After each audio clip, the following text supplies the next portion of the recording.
Bloomberg Audio Studios. Podcasts, radio, news. You're listening to the Bloomberg Intelligence Podcast. Catch us live weekdays at 10 a.m. Eastern on Apple CarPlay and Android Auto with the Bloomberg Business app. Listen on demand wherever you get your podcasts or watch us live on YouTube. And Nike putting up some good results. The stock is up 15% here today. It's got a market cap of north of $100 billion. Poonam Goyal, she covers all the retailers for Bloomberg Intelligence. She joins us now. Poonam, the street likes what Nike had to say. What did you hear on their earnings? Yeah, it kind of seems like we hit the bottom. So I think, there's only upside from here is what it seems like.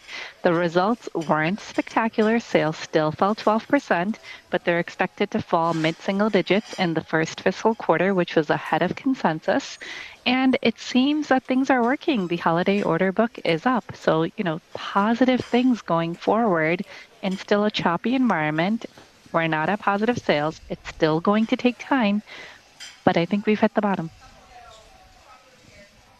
Hey, Poonam, what is it, though? We were breaking it down with you last night after the earnings broke, and the stock was kind of bouncing around, and so obviously some stuff got clarified on the call with analysts and investors. What is it in particular did they say or say over and over again that kind of gave investors hope and saying that, okay, yeah, maybe the worst is over?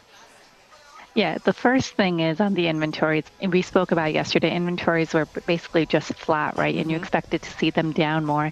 They talked a little bit about that, and they talked about how the order book is stronger heading into the holiday season. So that is why they're building up some of that inventory. They're continuing to clear out excess inventory of things like the Dunk, which they have too much of and they actually do want to get rid of. But then they're building inventory of new things, which are selling, which there is demand for. Store sales were positive. The holiday order book is positive. Those were really good indications as we move forward. And their guidance, of course, was better than expected. So I think all of that together just kind of sent the message that we're going up from here. Things are going to get better. Poonam, what are they saying about the impact of tariffs either on their cost structure or on consumer demand? Yeah, so tariffs definitely have an impact on their cost structure. We saw it in the margin guidance, which there's a 100 basis point hit from tariffs. It's $1 billion in additional cost. So there is definitely implications from that. They are able to offset a lot of it through price increases, internal efficiencies, supplier negotiations, but it's still going to hit the margin line. In terms of demand, it's not clear that it's actually pulled back any demand yet. And the way that Nike is strategically taking up these price increases, $5 on shoes that are over $100, no increase on kids, etc., I think their customer can absorb that without pushing back meaningfully unless things deteriorate in the consumer macro world from here onward. Poonam, I got to tell you, Paul's got a pretty snazzy pair of loafers on. I'm just going to say I love the color. They're pretty cool. I don't know if he has snowfers yet from Nike, but, I mean, these are not inexpensive. We talked about that last night, too, and the resale of some of them going for like $500. I mean, this is a company that does continue to have the ability to innovate and really capture consumers and, really be a product in demand. Yeah, you said it absolutely right. Nike just needs to innovate. It needs to bring performance product. It needs to bring style, more of it. It's not that they never did it. They did, but they just needed to continue to be at the cutting edge of it. And they're coming back to that. They're coming back to their roots. They're coming back to sports. They're coming back to innovation and being the brand that puts out the newness first. So I think this is one example of it. Clearly, it's not going to be, the shoe that's going to be made in, millions of quantity. So that's why you're seeing it on the resale platforms. But as long as they stay true to performance and sports, I think they will continue to do better. Hey, Poonam, in the sneaker business, how important is the athletic endorsement, signing up the newest pro, that kind of thing? I think of Cooper Flagg, the number one draft pick in the NBA, Duke grad. Wondering if that's still a thing. It is a thing. I mean, Nike definitely has the deep pockets to get the athletes that are already some of the biggest athletes. But when you think about the rookies or the ones that are coming up, if Nike could secure the best ones, it definitely helps them because they resonate and they connect better with shoppers. So creating a line for them or creating the shoe that they're wearing or their own shoe helps you connect with the shopper. And that's how some of these other rivals of theirs are making their mark and really taking shares. They're investing and they're getting these rookies and they're able to draw these connections that help them. So I do think endorsements in sports and getting the right athlete is still very, very important to the game and to any athleisure brand. All right, Poonam Goyal, thank you so much. We appreciate it. Poonam Goyal, she covers all the retail companies for Bloomberg Intelligence. She's based down there in Princeton, New Jersey. A great quarter from the perspective of the market. The stock's up 15%. It had been down, kind of on the year. So as Poonam suggested, it seems like the market's saying these guys have kind of hit bottom. They've kind of now have some runway to go. So we'll keep an eye on that. Even with that bump up, as you said, 16% or so, it's still down about 4% year to date. Just shows you what it's been coming back on. You're listening to the Bloomberg Intelligence Podcast. Catch us live weekdays at 10 a.m. Eastern on Apple CarPlay and Android Auto with the Bloomberg Business app. Listen on demand wherever you get your podcasts or watch us live on YouTube. Carol Massar, Paul Sweeney, we're live here at the home of Michael Loeb out here in Southampton, New York at the annual Uncharted Summit where they get together a whole bunch of entrepreneurs, funders, and they talk about creating business, creating value. We're joined right now by our co-host, Michael Loeb, founder and CEO of Loeb.nyc, and Noah Friedman, CEO of Uncharted. Gents, thanks so much for joining us. Got the light blue and the dark blue. We're looking solid here at Hamptons Casual. I got my sport coat. It's my best effort I can do. Michael, talk to us about what this conference is about. What do you guys really look to do here? So we're not going to talk about your wardrobe. We're not going to go there. He's got great loafers on, though. I'm going to say. It looks amazing. He does. Check box. This is, somebody dressed you in the morning. Exactly. So what the intention is that Noah and I started building Uncharted about 4 years ago. It was in the teeth of COVID, when nobody was getting together with anybody else, and we started having dinners at my house in the city. And was very popular. And what the thesis is that entrepreneurs need as much support as they can get, including emotional support. And the best way to do that is put entrepreneurs in a room with other entrepreneurs. And they are, as a class, they drive the economy, drive jobs, drive wealth, and yet they're, I think, underappreciated. And as a serial entrepreneur myself, and actually one or two things worked, I'm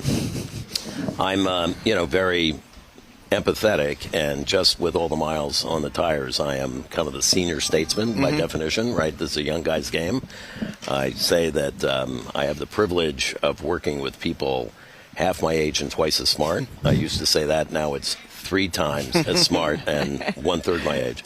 But that was the intention, and it's grown to a tribe of maybe 2,500 entrepreneurs, of which about a third of them show up to this. So we will have about 800 today. Noah, come on in on this. You're the CEO of Uncharted, too, right? And so we're seeing things being set up. There's going to be a lot of great conversations and speakers going on. Tell us what it's been grown into and what kind of conversations are going to be happening later on.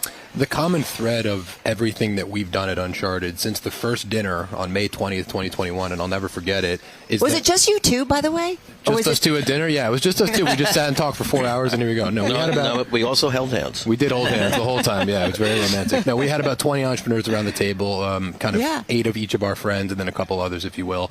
Look, the common thread of every single event we've done, whether it's our dinners or the past 3 summits or the breakfast we've done, has always been trying to create safe spaces for real entrepreneurs, founders, exceptional participants in the entrepreneurial community, as we say, to truly drop their guard, drop their hair, and trust that they're in an environment where they can speak openly and honestly.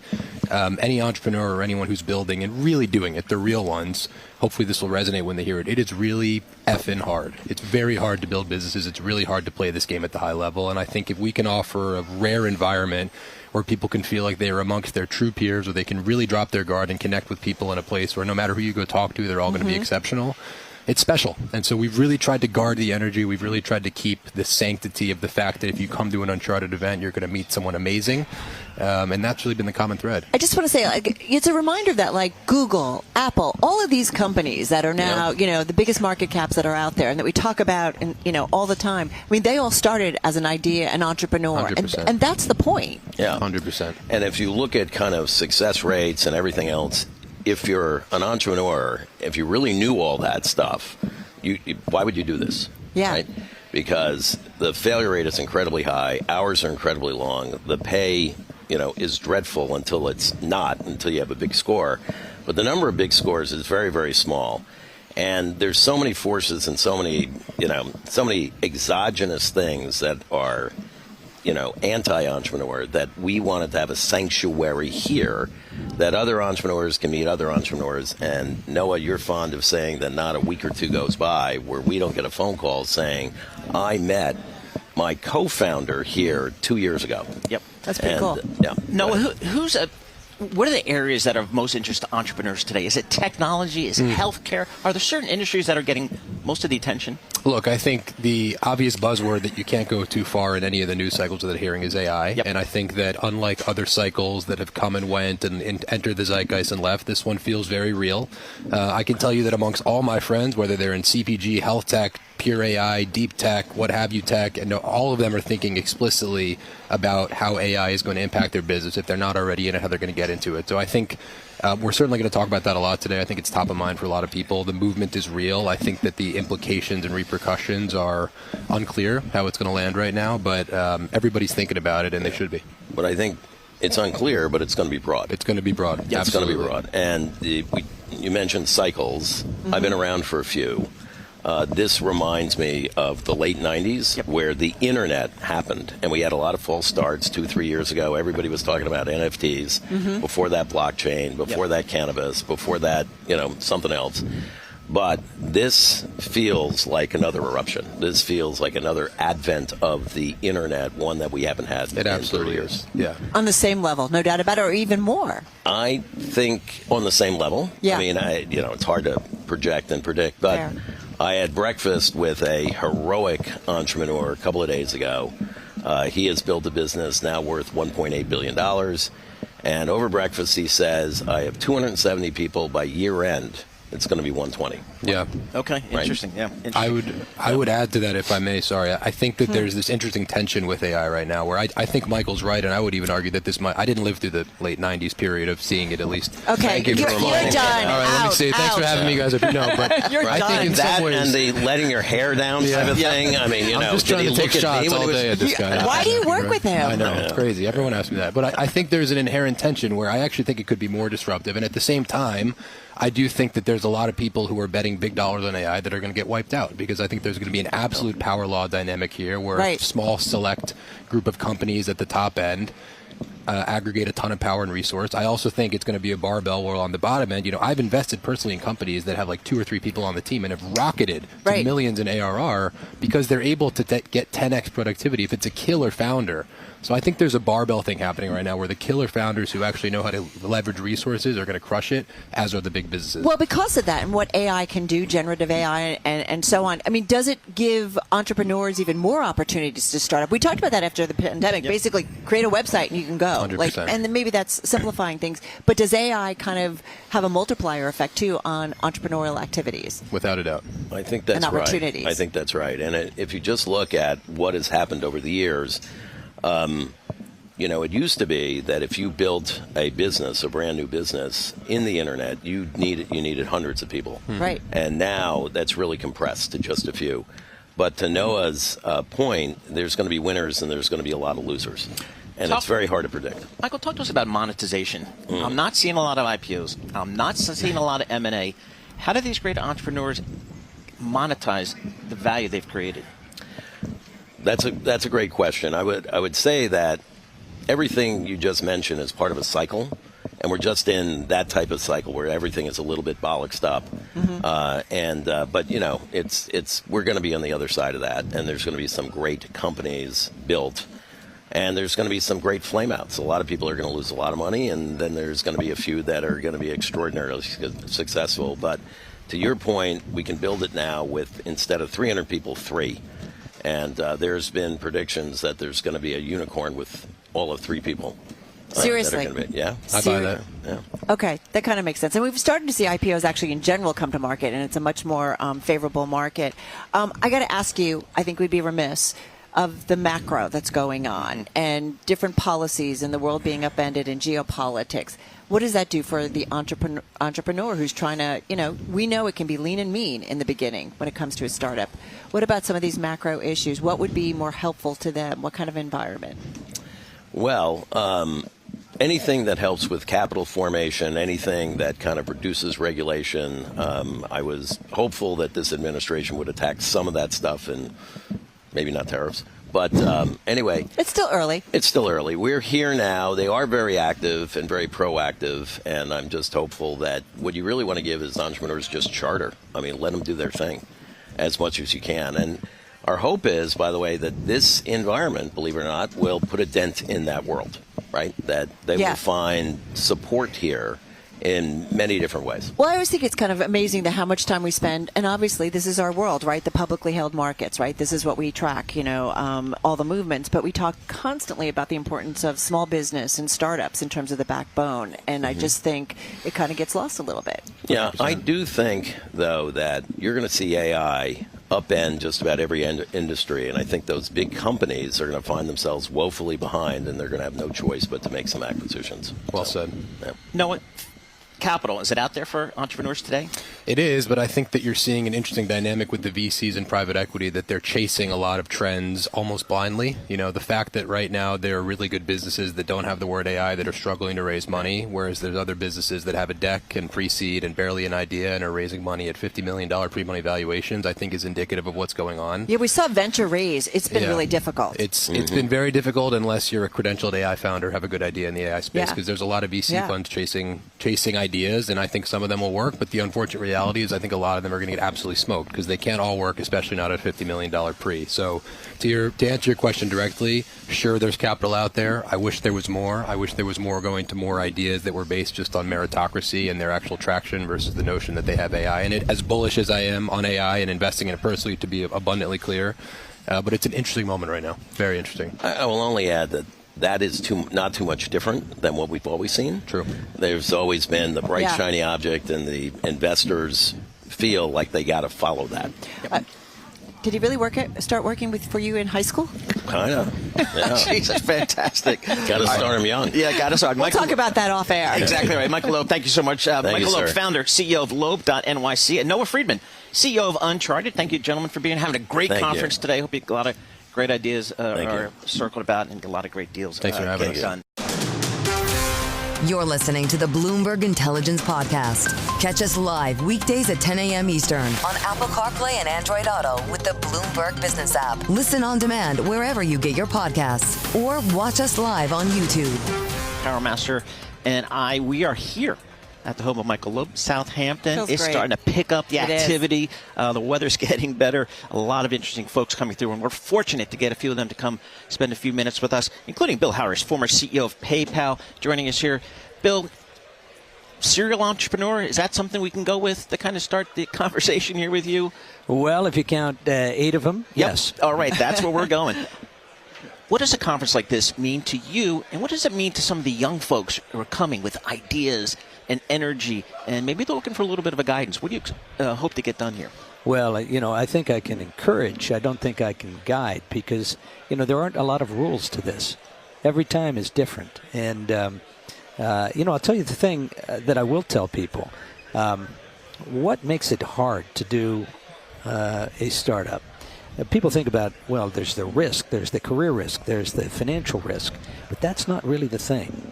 What you need to be comfortable in ambiguity, because you come to work every day and you really don't know what's happening next. You don't have a playbook, and so you have to love the thrill of making it up as you go along. Does it get any easier, like the second, third, fourth, fifth time around? It doesn't get any easier from the point of view of sort of knowing a formula, but it does get easier because you're more used to the thrill. Mm-hmm. What's the challenge here for a young entrepreneur in today's market?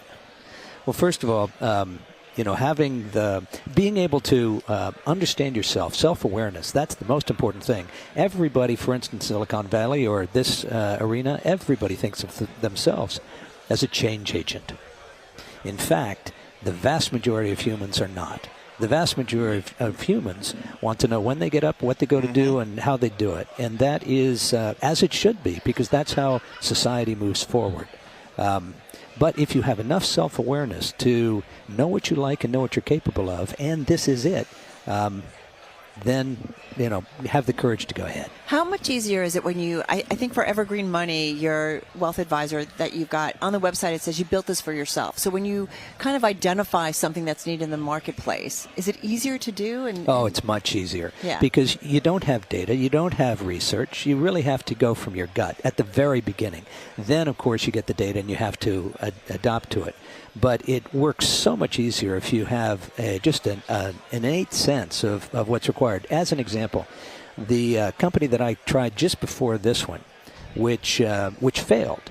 One of the reasons it failed is that the audience was an attempt to give great credit to people who are underbanked, who need it desperately. But one of the problems is I didn't understand that market. Is this Mint? No, well, Mint is not that. Mint is a personal finance manager. Right. I did have a hand in that. I've done about 3.5 personal finance managers in my time. But this was a subprime lender. But we tried to do lendings to people who did not have good credit ratings. But rather than doing it at 500%, we tried to do it at less than 36%. It didn't work for a variety of reasons. But now I'm back in my milieu. I know about this stuff. Not only do I know about managing money, but also, and most importantly, I know about taxes.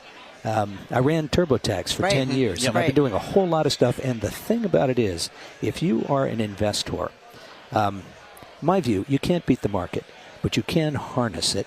So you need to harness it. That's the pre-tax. But much more important than pre-tax return is your after-tax return, because that's all you can put in the bank. All I'm going to say is it's unfortunate, though, because here's someone who has done several companies. You understand this world, and the underbanked need representation, and they need platforms. So it's a shame that it is so tough. It is. To kind of get these things going. Yes. Yeah. When do you know as an entrepreneur, or when do you admit failure? When do you know it's just not going to work and I'm going to pull the plug? Never early enough. Okay. Never early enough. First of all, I've been more frequently wrong by being too early than too late. And so when you're really early, you're the pioneer. You've got the arrows in your back, and you're just trying to do too much, break too much ground all at once. And the market's usually not ready for you. But if the market is on an upswing, just starting, that's the time to get in. What do you find interesting about fintech? There's just been so many iterations, and I think if you layer on now what's going on with AI, how does that kind of continue to disrupt that space? Well, the great thing about financial technology, and it's like media, those are the two industries that can be completely digitized. There is nothing physical about it. And so that's the cool thing. You can do so much new stuff so quickly because there's nothing physical that you have to either build or transport. AI, we're really on the forefront of bringing AI into the financial space because what you need to do is do more than simply go to GPT. You need to build a financial knowledge base. And then you have to build a client portrait, because if it is only GPT, all you're getting is information. If I know about you and your finances, now I can combine the information and the understanding of the client and build a true advice engine. Tell people in their particular circumstances what their consideration should be. So Paul Sweeney gets an agent or agentic AI that's just built for him, essentially. Well, yes. First, let me just say we don't do only AI. We have what I think is the ideal combination of human professional advisors and the AI resources. Combine them together. But yes, we know everything we can about you and your finances, including not only what you own, both internally and externally, but also all of the conversations you've had with us. And we put all that stuff together and then apply the advice engine to that. Noah Friedman, CEO of Uncharted, was our guest earlier this morning. He made a comment about AI. Yeah. That if you don't have AI in your story, it's tough to raise capital today. And maybe that's a concern of his, crowding out some other ideas. Is that something? That's absolutely true. Okay. The money, The money always chases the fad. And I'm not saying AI is a fad. It is not. It is here to stay, and it's powerful.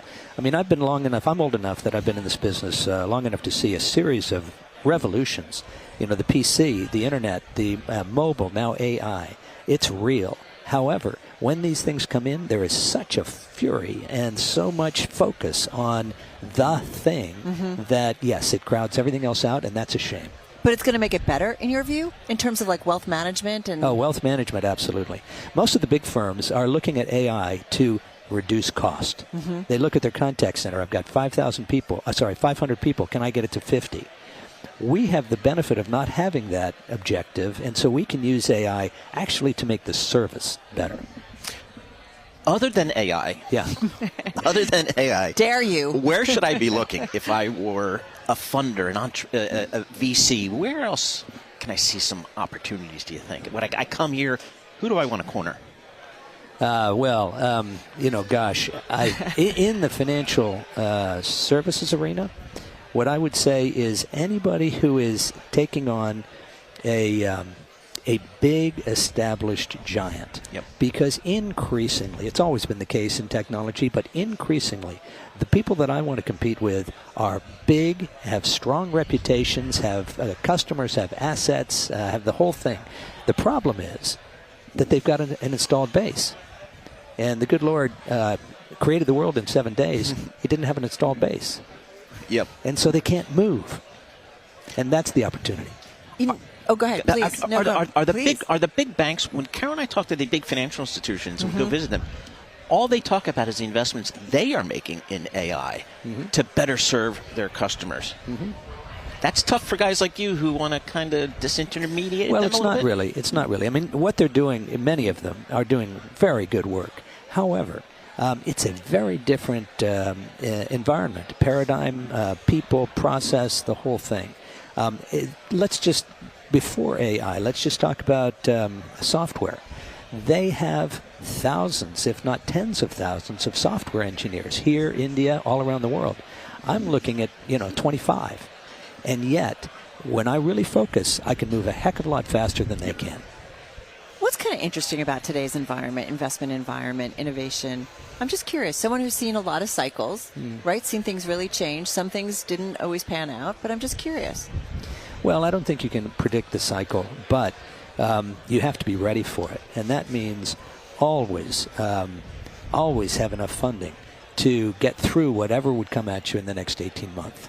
And, the time that you're taking a real risk is if you let yourself get down to 6-month funding or something of that nature. Right. Now, all of a sudden, the market goes against you and you're toast.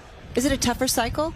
How do you describe that? I mean, now? Well, we have seen in 3 or 4 months, it's just been crazy. But we've been through tough times. COVID, great financial crisis, other times. Oh, yeah. Listen, the tech world goes through incredible roller coasters, up and down all the time.